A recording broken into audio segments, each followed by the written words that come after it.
The last topic for the option is D10, mind-altering drugs. And we know throughout, for the most part, human civilization, we have sought out psychoactive substances, specifically usually from plants within our environment, for different purposes. An example is the pituitary plant, which is a nicotine-rich plant that the Aborigines in Australia would use, and that helped them endure the desert travel without food, and so on and so forth. In the Andes Mountains, the local tribes who lived there would actually chew on cocoa leaves, which contain cocaine, to help them survive in the high altitudes, so on and so forth. So we have looked at drugs for like analgesics and pain, stimulants, stuff like that. Now we're going to be looking at the hallucinogens. So when you're taking a hallucinogen, you're creating hallucinations. And hallucinations have no basis in reality, but they appear extremely realistic to the person when they're in that situation at that time. What the hallucinogens do is they disrupt the normal serotonin activity in your brain. Serotonin is responsible for coordinating, processing, hearing, and sight. So it's really important for your senses. And what the hallucinogens will do is they're going to go through and change those nervous connections. So you may be seeing or hearing something that is not there, so on and so forth, creating a hallucination due to the unnatural interactions that are occurring. And so you have a table handout that I provided to you that I had inserted into these slides for this video so that you may follow along with your table. So the assessment statements say, describe the effects of LSD, mescaline, and psilocybin, and THC. So I put the three hallucinogens in a table so that we can compare them, because you also have to compare their structures. And then we're going to talk more specifically into cannabis or THC in just a minute. So you have this table in front of you. So we have three forms. LSD, which you guys may know as acid. It is a chemical derived from a fungus, but we put it on, or we synthesize it and put it on little pieces of paper that you put in your mouth. Mescaline is from the peyote cactus that tend to be used in Indian rituals. And so if you ever hear of like the Indians in their huts and they're going to have a spiritual walk, they tend to take the peyote, and it's the mescaline that is the chemical in peyote that causes the hallucinations that they see on their spirit walks. And then the psilocybin, don't know if I'm saying that right, that is what you guys would call shrooms. So it's toxic mushrooms that are causing the effect. All right, so here we have our three structures, and we have the list of functional groups. All right, so each of them contain a benzene ring. So as you know, and hopefully at this point can identify the benzene rings. All right, if you look at LSD does have an alkene that makes it slightly different. So the other two do not have that structure. Then they all do have amines, and so depending if we're looking at LSD, at this carbon, that is going to be a tertiary amine due to the fact that it's bound to three other carbons. Here we have another tertiary amine, and then down here we have a secondary amine. Looking over at mescaline, we have NH2, so we have a primary amine. And then looking over at psilocybin, we have two different ones. So we have in here, which is a tertiary amine ion because it has that plus. And then we have the NH here, so that is going to be a secondary amine. Some other structures that we need to know about is called this indole ring, which is a ring where the benzene ring is attached to a five-membered heterocyclic ring containing one nitrogen atom and a carbon-carbon double bond. Ooh, that's a lot to say. Okay, so if you look at LSD, it has that indole ring. And so it is directly tied to that benzene ring itself. Mescaline does not contain a fused heterocyclic structure of indole, but you can kind of see where it could come from if it was to form. And then the psilocybin has the indole ring right there. Something unique about psilocybin is that it has a phosphate group, and something different about mescaline is that it has 3 ether groups, so on and so forth.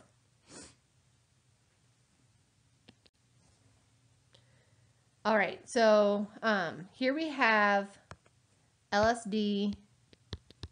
Here we have our mescaline. And here we have our psilocybin.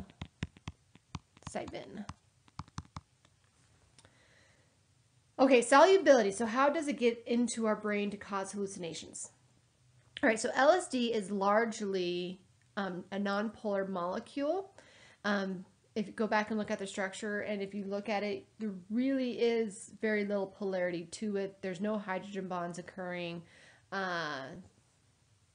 There's a little bit of dipole, but not much.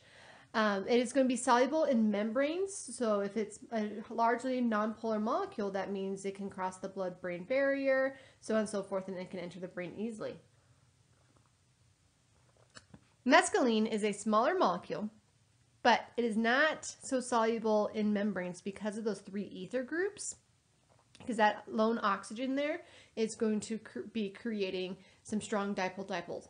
So it's not as capable of entering the brain. It does, but the effect is not going to be nearly as strong as LSD. Then the last one, psilocybin, contains ionic groups due to that nitrogen positive charge, and it has a phosphate attached to it. So this is going to be the least soluble in the membranes, and it's going to be the least able to enter the brain, which is probably a good thing, because the stories you hear about people on shrooms, they have really crazy images that they see. And so if they got the full toxic effect, they would probably not survive. Source of where these come from. The source for LSD is synthesized from ergot, which is a grain fungus. Mescaline is extracted from the flower head of the peyote cactus, and it actually looks like a little button on the flower. It's kind of cute. And the psilocybin is extracted from what you might call magic mushrooms. It's actually called Psilocybe cubanus, which is just the species name of the mushroom itself. So again, the first one's going to be your LSD. The second one is your mescaline. And the third one is your psilocybin. All right, so what are the effects that each of these have? And this is one of the assessment statements you have to respond to. LSD is a very potent hallucinogen that creates distortions of the body and crawling geometric patterns, so they say. It's going to cause impaired judgment, hypertension, dilated pupils, and changes in the body temperature and heart rate, which is why you could easily OD on LSD if you're not watching how much you take. It can cause unpredicted mood swings from euphoria to depression or panic, all depending on how LSD is going to react with your body, and definitely if you're consuming alcohol or something in addition to it. Mescaline is about 1,000 to 3,000 times less potent than LSD. It causes subjective hallucinations. And so this is when we're saying that the Native Americans were going on their spiritual walk. That is a subjective hallucination. They know going in that they're going to be seeing their spirit animal or so on and so forth. And so that is what's going to appear to them. So it's completely dependent on the individual and how they're subjected to what they may or may not see. It can cause anxiety, static tremors, so tremors in certain parts of the body, psychic disturbances with vivid visual hallucinations, and that is that spiritual walk. It can cause abdominal pain, nausea, and diarrhea if taken too consistently. Psilocybin produces subjective hallucinations similar to mescaline but milder. So once again, if let's say you're watching a cartoon, it's going to be just much more vivid, and you might actually see the characters coming out of the TV and talking to you because that is what you're watching at that time. You're not curating it, but it's making the situation a lot more real, sort of. Some experience pleasant moods, others are become apprehensive. Again, it all depends on how it's going to relate in your body.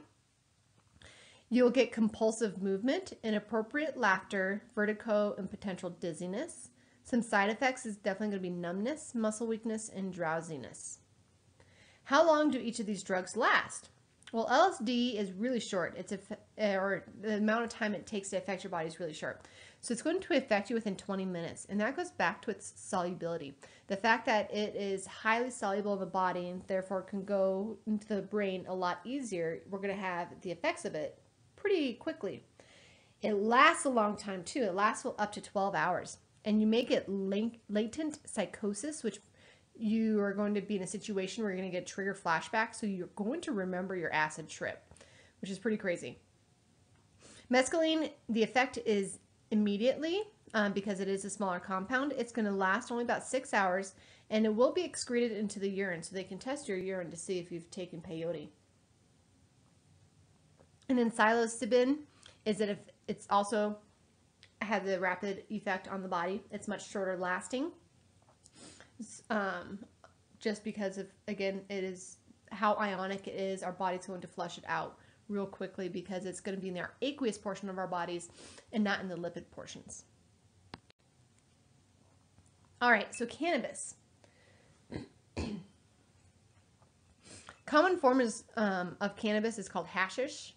It's a resinous material on the leaves. If you've ever seen images of cannabis, the leaves are really waxy, and so that the hash essentially is coming from that resin material. It is not a narcotic. It does have sedative or hypnotic properties. It can alter your perception, thought, and feeling. So if you're looking at the structure here, we have our benzene ring. Right? Here we have our ether. Here we have a hydroxide group. And so we do call this, when you have a benzene ring with a hydroxyl group attached to it, is called a phenyl group.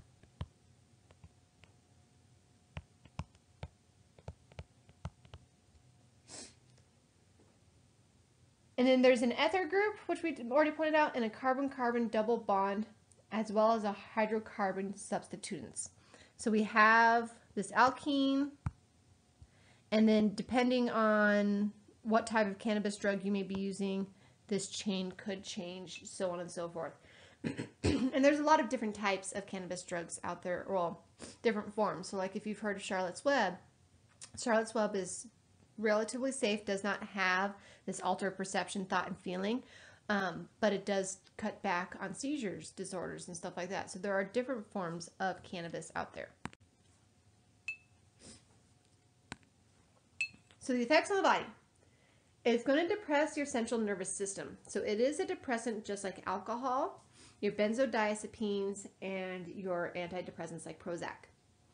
It's going to cause mental relaxation and a state of euphoria, which is why people take it as a stress reliever. You're going to get a loss of inhibition, so you're going to become a little bit more happy or a little bit more of a risk taker. You can really start to alter your time-space perception, so you don't quite know how much time has been taking place. It is a high, just like anything else. It is a high. And over long time use, it can really affect the way your brain interprets information as well.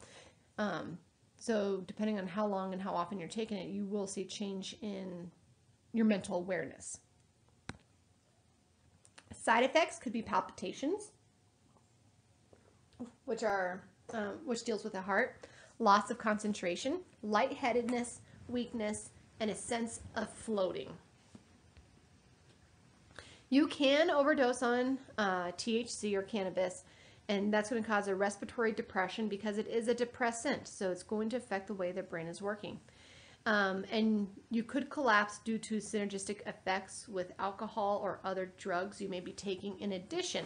And so you have to be really careful. You should never take multiple drugs at one time, whether it's alcohol, analgesics, depressants, stimulants, hallucinogens. They all have synergistic effects you have to worry about. You can get withdrawal symptoms if you become dependent on it. And so you can create insomnia because it is a depressant. It's going to cause your body to relax. So therefore, if you're not on it, your body has become dependent. And so you're going to get insomnia, which means you're going to stay awake because your body has forgotten how to relax itself. You can get anxiety because essentially your body is stimulating itself, and restlessness.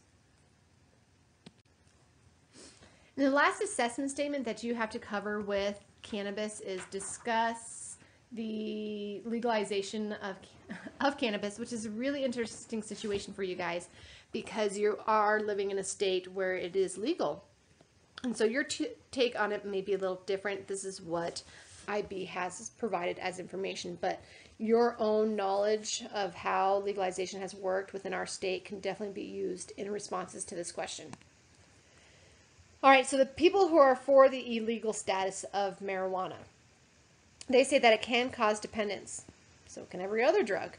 It can diminish the sense of responsibility because you are on a high, even though it's a depressant, you're on a high. You become less aware of that time-space perception, so your idea of what responsibility is goes down. The medical costs due to long-term use, especially withdrawal symptoms and any kind of lung issues you may accrue because of it. And they say it's a gateway drug, so if you take cannabis, you're more prone to take other drugs as well. Counter arguments. There is no proven link that it is a gateway drug. That can be more closely tied to situations and social factors that each individual person is exposed to. It is no more damaging than tobacco and alcohol, and tobacco and alcohol are legal, and if it's no more dangerous, then why shouldn't marijuana be legal for us? It is. And if it is legal, it's going to prevent users from gangs because illegal drugs are going to be sold by sketchy people. If you're going to seek out an illegal drug, you're going to get yourself into situations. But by legalizing marijuana, you are now having that handled by the government and by people who have to have the businesses, and it's legit, it's safer, it's controlled. Therefore, it's a lot safer for people who are seeking it out. And if it doesn't have as bad effects as tobacco and alcohol, or is worse, then why not? So on and so forth. Medically, it can be used to treat nausea, vomiting, chronic pain, glaucoma, sorry I spelled that wrong, asthma, and convulsive disorders like I talked about with the Charlotte's Web and epilepsy.